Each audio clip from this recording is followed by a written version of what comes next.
ہمارے ہاں عموماً سب کانٹیننٹ کے معاشرے میں نماز مغرب کے بعد گھر میں جھاڑو دینے، ناخن کاٹنے، گھر کی چھت پر جانے کو نہ صرف معیوب سمجھا جاتا ہے بلکہ اسے دین اسلام کی روشنی میں منع بھی بتایا جاتا ہے۔ کیا واقعی اسلام میں ان اوقات میں کام کاج کرنا منع ہے؟ اگر ہاں تو پلیز اس کی حکمت بھی بتا دیں۔ پہلے تو کیٹیگوریکلی سن لیں کہ یہ ساری کی ساری ہندوانہ توہمات ہیں جو ہمارے معاشرے میں آ گئی ہیں۔ ایک چیز ضرور ہے، صحیح بخاری اور مسلم کی متفق علیہ حدیث ہے، نبی صلی اللہ علیہ وآلہ وسلم نے فرمایا کہ جب مغرب کا وقت ہو جائے تو اپنے بچوں کو باہر نہ نکالو، اس وقت شیاطین نکلتے ہیں اور وہ بچوں کو اچک لیتے ہیں۔ اور بخاری اور مسلم میں حدیث ہے کہ مغرب کے بعد اپنے گھروں کے دروازے کو بند کر دو، اور بسم اللہ پڑھ کے بند کرو تو شیطان بھی نہیں کھول پائے گا، ورنہ تو یہ جو لوگ کہتے ہیں نا ہم جنات سے اتنا کام لیتے ہیں، تو کوئی بینک سے پیسے چوری کروا کے بتائیں، دنیا کا نظام نہیں چل سکتا۔ اللہ تعالیٰ نے یہ جو ہرڈل ہے وہ سب کے لیے رکھی ہوئی ہے۔ بخاری مسلم میں الفاظ ہیں، اپنے برتنوں کو ڈھانپ دو، خالی برتنوں کو الٹا کر دو اگر ڈھانپ نہیں سکتے، اور اگر بھرے ہوئے برتن ہیں اس کو ڈھانپنے کے لیے کوئی چیز نہ ملے تو بخاری مسلم کے الفاظ ہیں کوئی ایک تنکا ہی اس کے اوپر رکھ دو۔ اور مسلم شریف میں حدیث ہے کہ ایک رات سال میں ایسی آتی ہے جس میں اللہ تعالیٰ کی طرف سے کئی ایک مرض آتے ہیں اور وہ ایسے برتن میں داخل ہو جاتے ہیں جن برتنوں کو کھلا رکھا ہوا ہوتا ہے۔ تو نبی صلی اللہ علیہ وآلہ وسلم نے یہ ساری انسٹرکشنز فرمائی۔ پھر بخاری مسلم میں یہ بھی حدیث ہے کہ نبی علیہ السلام فرمایا رات کو چراغ بجھا کے سو۔ بعض اوقات آپ علیہ السلام نے فرمایا کہ جو وہ چوہا ہے وہ دیے کی بتی کو لے جاتا ہے اور گھر میں آگ لگ جاتی ہے، بلکہ بخاری مسلم میں یہ بھی موجود ہے کہ نبی علیہ السلام کے مبارک زمانے میں ایک گھر کو آگ لگی اور سارے گھر والے جل گئے، اور وہ اسی طرح لگی تو آپ علیہ السلام نے منع فرمایا۔ اور اس کو آپ آج کل کے اعتبار سے دیکھ لیں، یہ سوئی گیس کے ہیٹر یا اور بھی آگ والی کوئی بھی چیزیں رات کو بند کر کے سونا چاہیے۔ آئے دن ابھی تک واقعات ہو رہے ہیں کہ لوگ مرتے ہیں۔ لوڈ شیڈنگ ہوتی ہے، جب گیس آتی ہے تو آٹومیٹک ہیٹر تو آپ کو پتہ ہے 15-20 ہزار روپے کا ملتا ہے۔ ہمارے جو عام 2,500-3 ہزار والے ہے ہیٹر، یہ تو جب گیس آئے گی تو دوبارہ چلنا شروع ہو جائیں گے، اور ظاہر ہے وہ پائلٹ بھی بجھ گیا ہوتا ہے۔ ایک ظلم تو یہ کر رہے ہیں نا، اتنی گیس لے جاتے ہیں کہ پائلٹ بھی نہیں چلتا۔ اگر پائلٹ جلتا رہے نا تو دوبارہ گیس آئے تو ہیٹر چل اٹھے۔ اسی طریقے سے آج کل آپ کو پتہ ہے وہ چونکہ پائلٹ جو بھی گیس نہیں رہتی ہے تو وہ گیزر بھی رات کو بند ہو جاتے ہیں، ورنہ پہلے جو لوڈ شیڈنگ ہوا کرتی تھی نا اس میں پائلٹ بند نہیں ہوتا تھا، اتنی گیس ضرور رکھتے تھے تو رات کو جب صبح فجر کے وقت جب گیس واپس آتی تھی تو دوبارہ گیزر۔ اب تو روزانہ گیزر بھی آن کرنا پڑتا ہے آٹومیٹک، تو تھوڑے لوگ ہی افورڈ کر سکتے ہیں، اتنے مہنگے ہیں۔ تو یہ چیزیں ضرور ہیں۔ باقی یہ توہمات ہیں کہ جی گھر کی منڈیر پہ کوا بیٹھ جائے تو مہمان آ رہا ہے، کالی بلی راستہ کاٹ دے تو یہ کوئی نحوست ہے، شیشہ ٹوٹ جانے کو نحوست سمجھتے ہیں۔ اچھا کہتے ہیں جوتی پہ جوتی چڑھی ہو تو سفر لکھا ہے، تو میں اکثر کہتا ہوں میری جوتی پہ جوتی چڑھا دیں آپ روزانہ کے لیے، میں تو جاتا ہی نہیں ہوں کہیں۔ اس طرح سفر نہیں ہوتا، آٹومیٹکلی بھی کئی بار میری جوتی پہ جوتی چڑھی ہوتی ہے، میں تو مہینوں نہیں نکلتا ہوں، ضرورت ہی نہیں پڑتی۔ تو یہ ہیں ساری چیزیں جو توہمات سے تعلق رکھتی ہیں، اور نبی علیہ السلام نے ان چیزوں کو کنڈیم فرمایا۔ قرآن حکیم میں واضح آیت ہے، سورہ بنی اسرائیل میں 36 نمبر آیت، جو 10 کمانڈمنٹس آئی ہیں نا، 9th کمانڈ ہے وَلَا تَقْفُ مَا لَيْسَ لَكَ بِهِ عِلْمٌ إِنَّ السَّمْعَ وَالْبَصَرَ وَالْفُؤَادَ كُلُّ أُولَٰئِكَ كَانَ عَنْهُ مَسْئُولًا۔ اے انسان کسی چیز کی پیروی اس وقت تک مت کر جب تک کہ تیرے پاس اس کے بارے میں ڈیفینیٹ علم نہ آ جائے۔ بے شک کان، آنکھیں اور عقل، دل یا دماغ کوئی بھی چیز، عقل، اس کے بارے میں تم سے پوچھا جائے گا۔ ان 3 چیزوں کو استعمال کر کے تم نے حق بات تک پہنچنے کی کوشش کیوں نہیں کی؟ اور یہ زلزلہ کیوں آتا ہے؟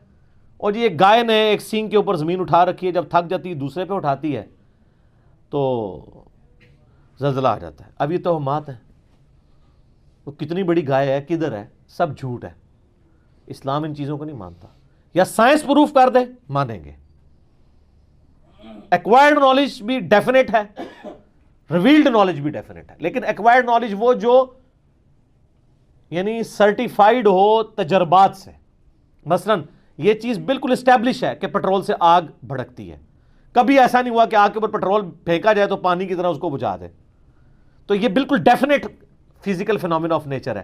یہ قرآن و سنت کی طرح حجت ہے، اتنا حجت ہے کہ آپ دیکھیں حضرت ابراہیم علیہ السلام نے نمرود کو جس دلیل پہ خاموش کروایا تھا وہ ہے ہی یہی تھی کہ میرا رب وہ ہے جو مشرق سے سورج نکالتا ہے، اگر تو رب ہے تو مغرب سے نکال کے بتا، تو ہکا بکا رہ گیا تھا کافر. اب یہ سائنٹیفک ایک فینومینا تھا جو حضرت ابراہیم علیہ السلام نے سامنے پیش کیا. اللہ تعالیٰ کے جو یہ فزیکل فینومینا ہیں اتنے محکم ہیں کہ کبھی کبھار ہی ٹوٹتے ہیں. آگ ایک ہی دفعہ ٹھنڈی ہوئی ہے ابراہیم علیہ السلام کے لیے، روز روز تو نہیں ہوتی. کعبے کو بھی اللہ تعالیٰ نے ابرا کے لشکر سے ایک ہی دفعہ بچایا ہے. اس کے بعد تو یزید کے دور میں خانہ کعبہ کے اوپر چڑھائی ہوئی ہے اور غلاف کعبہ کا کچھ حصہ جل گیا.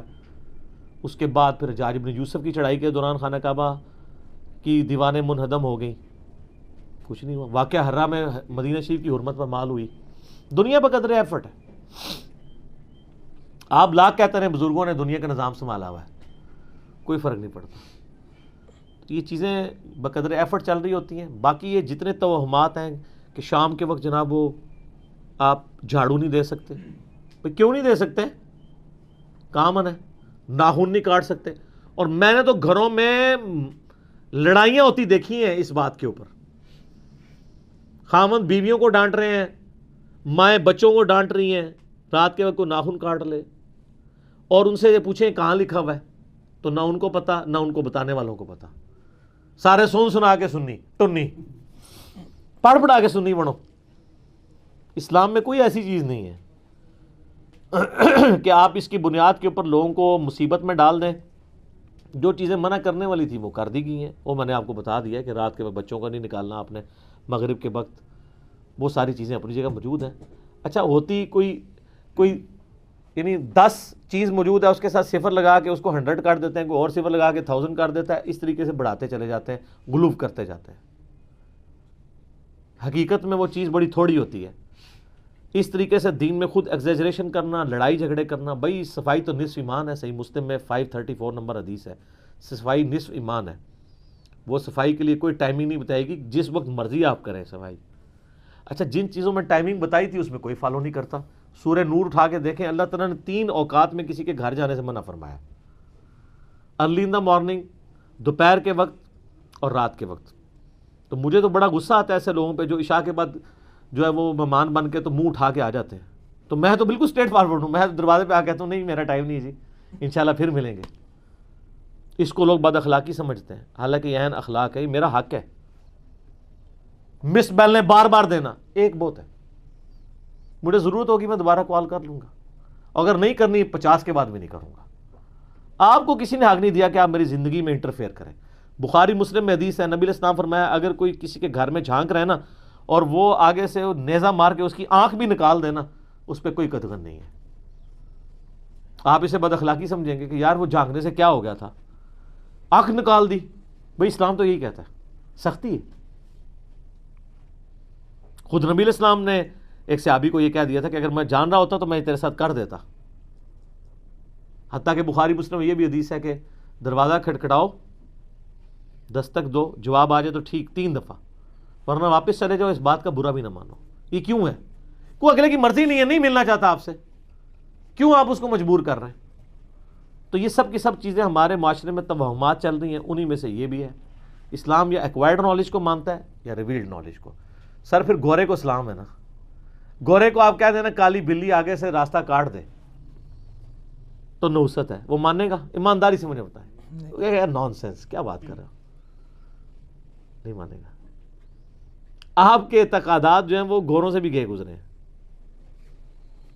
اور کر کے دیکھ لیں آپ، یہ جو آسٹریلیا کی ٹیم آپ کے ساتھ کر رہی ہے، ان کے آگے کے کالی بلی پھینکے پھر تو انہوں 3 سینچری مارے گا وارنا. کچھ بھی نہیں ہونا. دنیا بقدر ایفرٹ ہے،